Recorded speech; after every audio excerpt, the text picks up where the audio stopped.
Excuse me, Instagram. I can start this one. All right.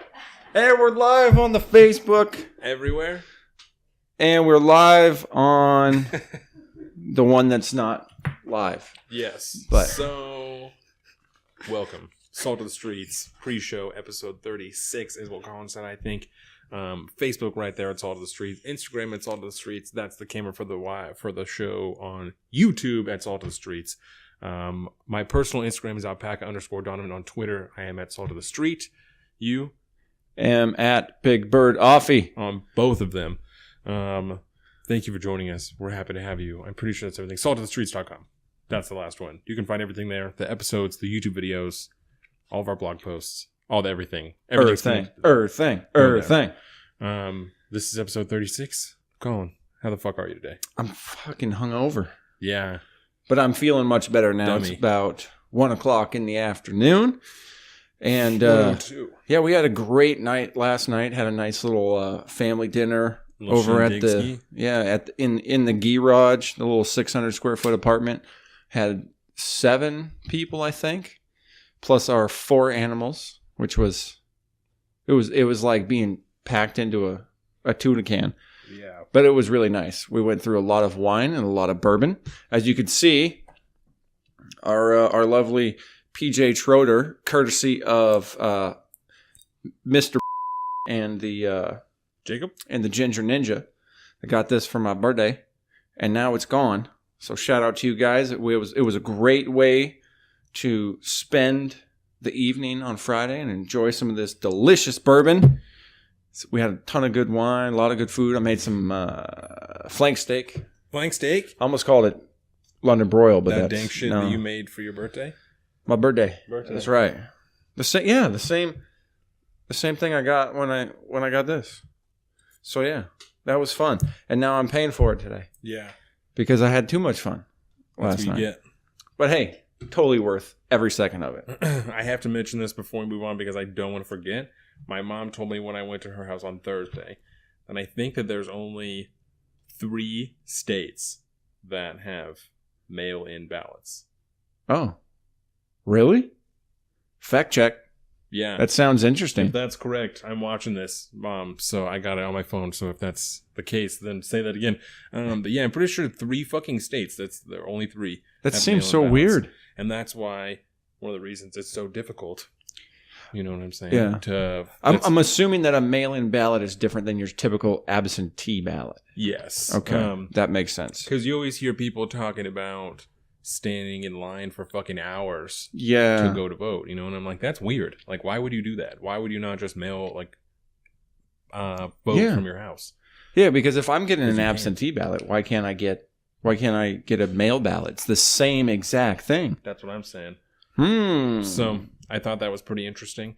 So that's one of the things that I did this week was I went to my mom's house on Thursday. Very nice. For the game, for the fucking Arizona game. Denver fucking smacked the Cardinals so bad. Oh my God. 2 pick sixes in the first quarter, son. It was absurd. That defense got like 32 fantasy points from shit. I'm telling you, it was absurd. It was Denver absurd. Smacked the Cardinals. I didn't watch like any football this week. We had breakfast for dinner. We had potatoes and waffles that I dipped in melted peanut butter. Oh, dude. And then we had bacon, and then my mom cooked sausage in the bacon grease, which was delicious. So we ate all that, and I got hella stoned, and I had a beer, and I watched the game. Then we went home. On Sunday, we went to Azteca with my mom and motherfucking Case Bowles. Shout out Case Bowles. What up? And that was delicious. I had some street tacos there. Ooh. That was pretty good. And They're pretty dank street tacos at Azteca? They were pretty all right. It's pretty definitely all right. a better deal to just go and get that platter of fucking food because it's like $15 for a giant fucking plate of like 6 different things, and that Jordan and I almost never finish, and like 2 or 3 beers, and it's like $35. That's the way to go, is what I decided. Yeah. It's what I usually do, and this time I decided to get cute and try and stray, and I was wrong. So it's the same thing. I also picked the Cardinals to win the Thursday night game because I got fucking cute, and this is what I get. I absolutely did not contribute to that at all, I would hope. Yeah. My ignorant opinion trying to sway your picks every week. We talked about it at work, and I was like, why not, man? I'll take a shot on the fucking Cardinals. Like, why the fuck not? You know, like, Denver's not that good. Like, Case Keenum is kind of trash. Their defense has been pretty good, but, like, Arizona really needs a win. Why not? You know, I'll give it a fucking shot. What's their record right now? Arizona? Fuck, I think they only have one win. Yeah. So they're like 1-4, 1-5. Terrible. Yeah. So what happened to the Cardinals? Because they used to be like... Rookie quarterback. Their O-line is trash, and their defense is trash. They traded away Tyrann Mathieu, and Patrick Peterson is starting to get old.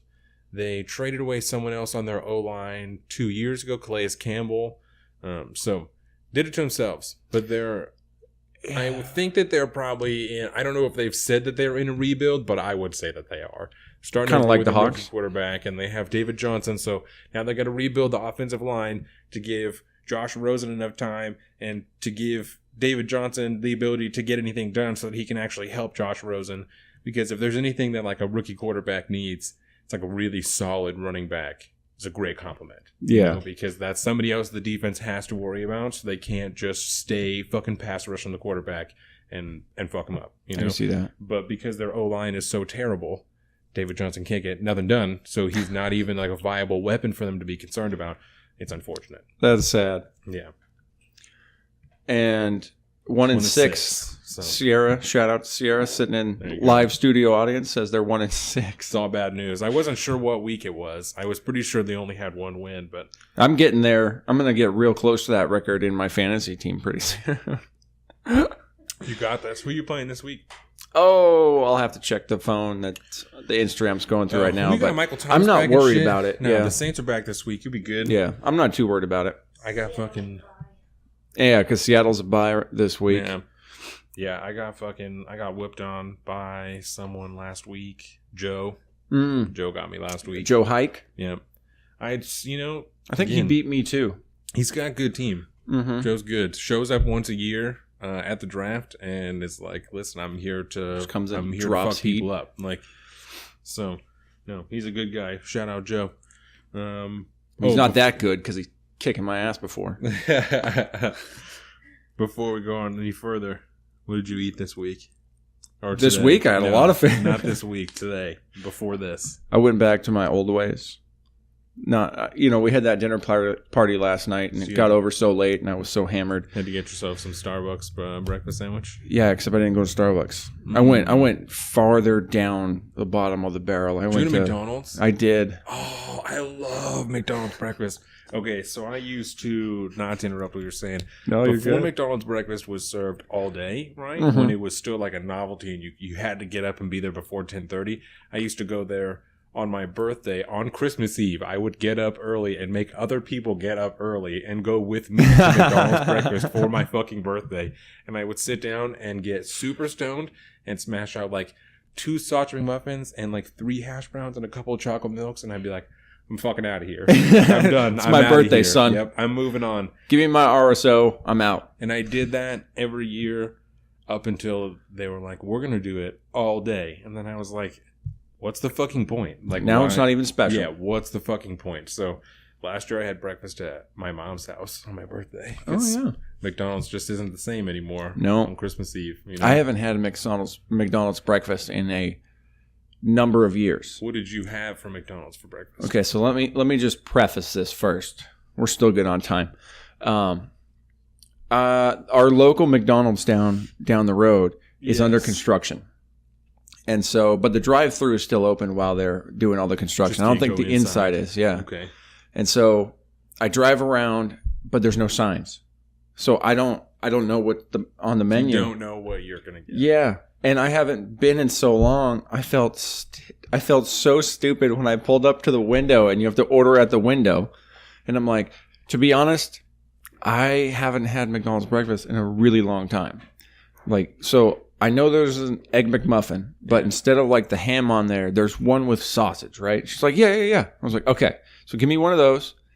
And she's like, oh, and we have these, we have the sausage McMuffin sandwich things that just doesn't have the egg on it. Yeah. And it's only like $1. So I was like, yeah, give me one of those too. That's what I like. So I had those 2 things for breakfast today. No hash browns?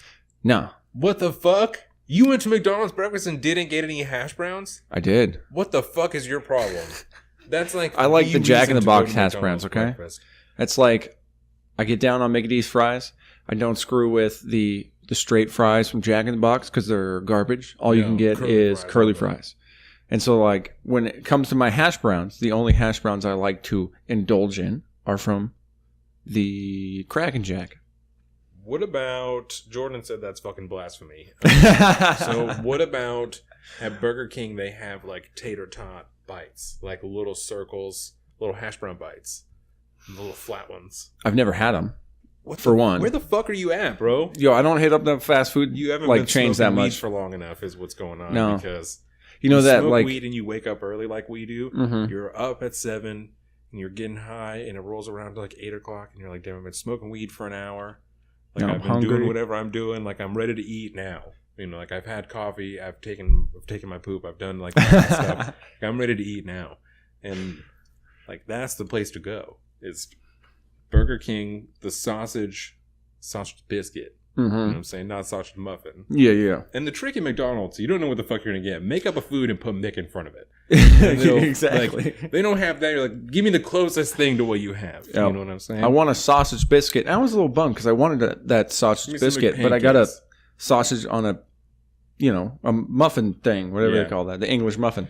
Sausage biscuit is heat with the butter on top. Yeah, it's delicious. It does sound good. That's the way to go most places. Jack in the Box, too.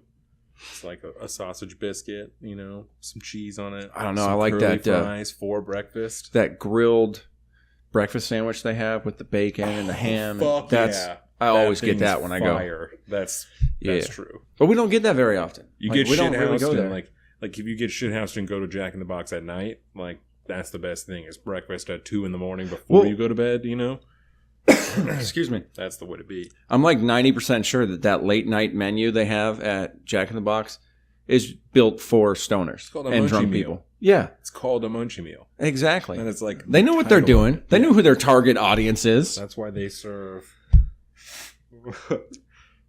My mom also said, "What the fuck, no hash browns?" No, you're fucking up. I am like a huge letdown to Kathy. I am. In every aspect of my life that I reveal, I just become a deeper and deeper disappointment. I wouldn't go that far. I think that she's a fan. Well, that's really all right. Funny. Well, next time you go to McDonald's, don't you dare not get any fucking hash browns with your breakfast. I will make it happen. Because I'm telling you, that's the best thing about breakfast at McDonald's is the hash browns. Like that's it. Okay. They're crispy and fucking golden because people always get them, so they're always hot. They're always fresh. And you can't fry up a basket of fucking hash browns. They're lined up in the thing, so they got to stay pumping them out. You know what I'm saying? They're telling you. That's the key at McDonald's is the hash browns. That's the way to go. I will do that next time I go to McDonald's, probably in about 6 months. Don't fucking let me down on this, Colin. Don't fucking let me down. I shall not let you down. Yeah. So, have you eaten anything since then, or just McDonald's breakfast? Just McDonald's breakfast. That can be kind of was. I'm like ballooned up with like chemicals and preservatives right now. Yeah. I'm feeling real full. And it was like 10 o'clock too, because I got up, did a bunch of show prep and cleaned and stuff like that, and just nursing the hangover style. And I went to Starbucks and I was like, dude, I can't get another one of these fucking sandwiches again. I just can't do it. They're not that good. Like it's not worth it's passably mediocre. I would rather go to McDonald's and get slightly less quality food it's going to be better. Like I'm going to enjoy it more, but it's not going to be as good, but fucking Starbucks, you can't tell me that shit's really good for me anyway. No. You know what I'm saying? It's the same idea. Exactly. So I got a pumpkin spice latte. And then I drove to McDonald's and got some breakfast sandwiches. Of course you did. And then Carolina went to Costco today and she's like, "Hello. Oh, we got 5 minutes?" Yep. I got 5. I got the time. We're good. Boom. But yeah, I went and Carolina went to Costco while I was doing stuff this morning, and then on her way back she picked me up another pumpkin spice latte. You're double banging it right now? Damn. Well, I didn't have my usual like whole French press of coffee this morning, so. Dude. What am I going to do with myself? Shit. Like, I'll never forget that time that I watched you bang out like 2 coffees and then 2 fucking organics, and you're like, yeah, I'm gonna rock another one on my way home. Like, you're killing me. Like, I would die if I ever tried to do that. I would just die. If I still did that, I'd probably be dead. So I don't do that anymore. I live my life. I'm like, that's fucking crazy. I live it on the edge, son. Yeah. Not really. I live a very healthy lifestyle these days. Much better now. I eat good whole food all the time. Since the dropping. Since the great dropping. Yeah. What episode was that? Do you remember? Oh, I don't remember. Oh. Early. It was not that far into this. No, it wasn't. Because we were still sitting this way. Yeah, that was. Remember that? I went down right in the corner. Oh, that was good times. Good times. Good memories out here. Yeah. But yeah, before we get going, because we're running out of time here, we got like 4 minutes, a little less than that. Tell people what we're going to talk about today. Yeah, this week we're going to be hitting up the Jamal Khashoggi, Saudi Arabia situation. How many different ways have you heard people pronounce his last name this week? Not as many as the Royal Crown Prince Mohammed bin Salman. Oh, yeah. It's bad. But yeah, that one was bad. But anyways, yeah, we're going to be talking about that, and because there's a whole bunch of geopolitical implications that we're going to just have a grand old time with. And what else? We're going to talk about my blog post, saltthestreet.com. Don't forget to go there and check out the blogs on Thursdays when they drop. And along with everything else that we do, you can find that there. But we're going to talk about the blog post, which kind of centered around leakers and reporters, the relationship touched on one of the latest arrests that had come out of the leaking situation. What's that woman's name? Well, you'll find out in the show because it's in my other show notes, and she has 4 names. Yeah, which was kind of mind blowing. Hey, I got 4 names. Shit happens. Yeah, your names are good though. Yeah, hers are pretty wild. They are wired. Wild. Yeah. Hey, maybe they're wired. Yeah. So. But yeah, then we're gonna hit the old grab bag. I've had a couple intellectual epiphanies this week. I want to run by Don, so maybe we'll get to those. And but yeah, in the meantime, don't forget to hit us up at Salt the Streets on Instagram and Facebook, YouTube, Salt of the Streets, saltthestreets.com. I am at Big Bird Offie on Twitter and Instagram. I am at alpaca_Donovan on Instagram and Salt of the Street on Twitter. And I think with that, we'll peace out on the pre-show. Her name is Natalie Mayflower Sowers Edwards. Boom. There it is. We're going to talk all about her and many more on the flip side. That's it. See you Monday. See you on the flip side. Name the movie.